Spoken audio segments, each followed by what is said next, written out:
Hello, Morongo Basin and listeners around the world online at Z107.7fm.com. Here is the Z107.7 local news for Monday, October 30th, 2023. A man is dead after losing control of his motorcycle on 29 Palms Highway. On Saturday afternoon, emergency responders, including county sheriff's deputies and San Bernardino County fire crews, arrived to the intersection of Larea Avenue and 29 Palms Highway for a report of a motorcycle crash. The man, identified only as a 60-year-old resident of 29 Palms, was given medical care at the scene and transported to High Desert Medical Center. He was later pronounced dead at the hospital. Deputies investigated the scene and determined the victim was traveling southbound on Larea Avenue when he lost control of his motorcycle and ran off the roadway into a ditch. No other vehicles were involved in the collision. The case is currently under investigation.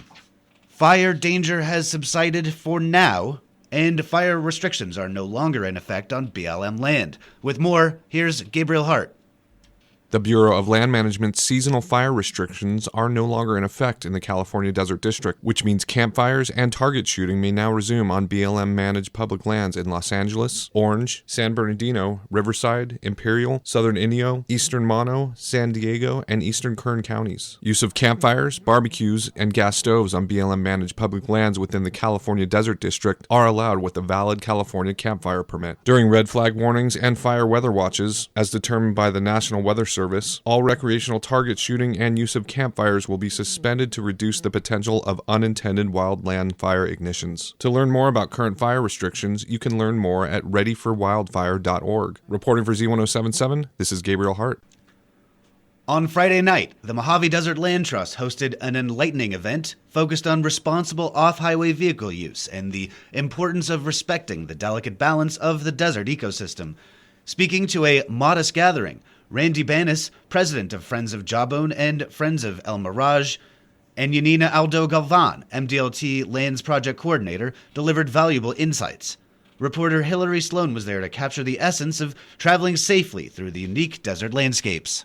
As the event kicked off, Randy Banis engaged the audience by asking who among them owned an off-highway vehicle. Initially, only a few hands went up. However, Banis posed a follow-up question. Do you travel dirt roads? This time, the response was notably different. Banis drove home a crucial point. It doesn't matter what type of vehicle you drive. If you venture onto the myriad of scenic dirt roads in Southern California, you are an off-roader. And with that distinction comes a responsibility to adhere to some fundamental rules. Respect road signs, Banis stressed. When you encounter an open sign on a back road, it signifies that it's permissible to explore it. Carry maps with you, not only for your safety, but also to safeguard the ecology and wildlife that call these lands home. Leave no trace. In the desert, every artifact and every feature has significance. Minimizing campfire impacts. Utilize designated campfire rings if available, as they help mitigate environmental consequences. Staying on established trails is not just a guideline, it's a pledge to protect the ecology and the cultural legacy of the region. Watch for the desert tortoise, an endangered species. Lastly, respect your neighbor, minimizing noise and lights. For more information, visit Z107.7fm.com. For Z107.7, this is reporter Hillary Sloan.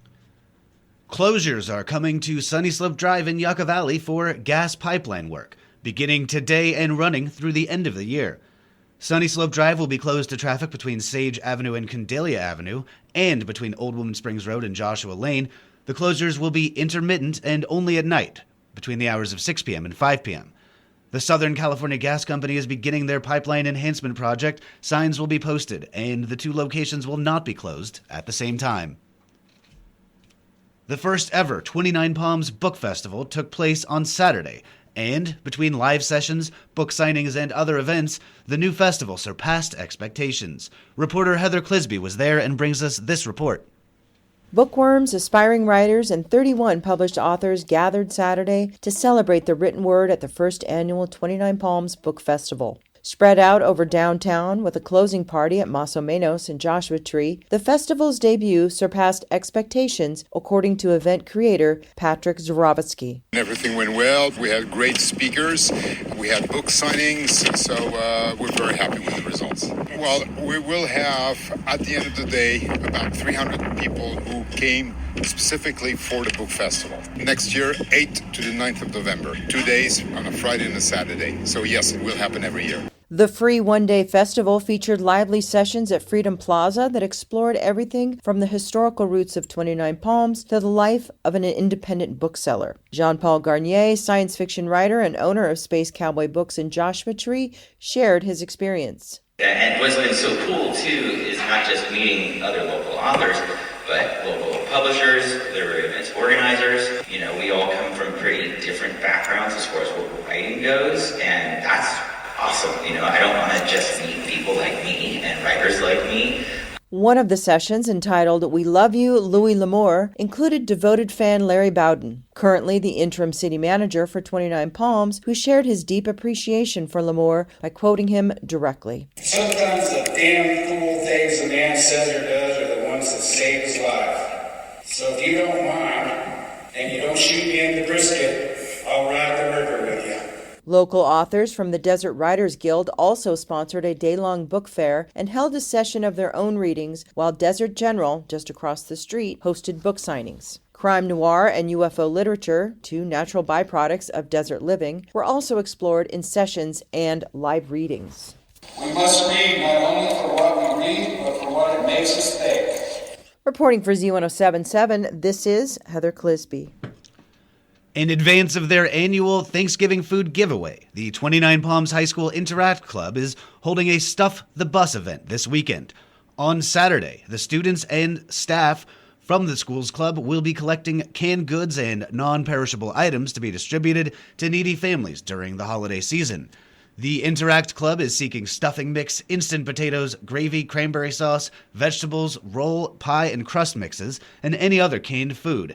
You can help stuff the bus with donations from 9 a.m. to 2 p.m. at the grocery outlet in 29 Palms.